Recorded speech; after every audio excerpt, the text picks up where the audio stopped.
C'est un procès attendu par les populations de Sibiti où se seraient déroulés les faits de viol sur une mineure de 16 ans reproché à Bonaventure Jean de Paul Ndekou, président fédéral du PCT, puis vice-président du conseil municipal de Sibiti. À cause de ces différentes casquettes et de l'âge, semble-t-il, de la victime présumée, les parties civiles et la défense ne se sont pas, a priori, accordés sur le caractère public de cette audience. Ce n'est pas pour rien qu'ils sont venus ici. Ils ne sont pas venus pour regarder nos robes noires, nos robes rouges-blancs. Non. Ils sont venus pour écouter M. Président. Ils ont besoin d'écouter. Donc le huis clos ne tient pas. J'aurais aimé que de l'autre côté, on vous explique, qu'on vous donne des raisons légitimes qui font que la publicité dans cette affaire n'est pas dangereuse pour les mœurs. Prenons la simple hypothèse inimaginable et inadmissible que vous et nous, que nous nous enfermions dans un bureau à huis clos. La décision sort de là.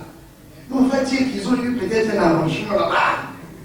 Il n'y a pas ça. Le public ne va pas comprendre ça. Vous les initiez, nous, on va le comprendre. Monsieur le Président, Messieurs la Cour, qu'il plaise à votre Cour de se retirer sur cette question, qu'il plaise à votre Cour, par un amende sur droit, de se prononcer là-dessus. Parce que nous aussi, nous voulons qu'il y ait la vérité. Et nous voulons que la population comprenne qu'est-ce qui s'est passé. C'est le principe. Finalement, le principe du caractère public de cette audience est acquis. Le viol, c'est un crime prévu et réprimé par l'article 332 du Code pénal. Il vous est reproché d'avoir consommé 2 rapports sexuels non consentis avec la mineure Koumou-Rayane Rebecca en février et en avril. Reconnaissez-vous ces faits? Non, monsieur. L'accusé à la barre qui a été détenu, suivant le mandat de dépôt du 12 novembre 2024 par le parquet de Sibiti, a finalement été acquitté. Statuant publiquement, contradictoire en matière criminelle en premier et dernier ressort sur l'action publique, déclare Ndekou Jean de Paul Bonaventure non coupable du crime de viol mis à sa charge. Prononce son acquittement au bénéfice du doute.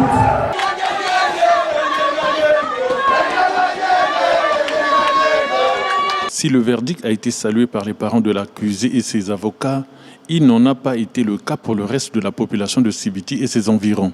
Ce procès tant attendu a duré 2 jours.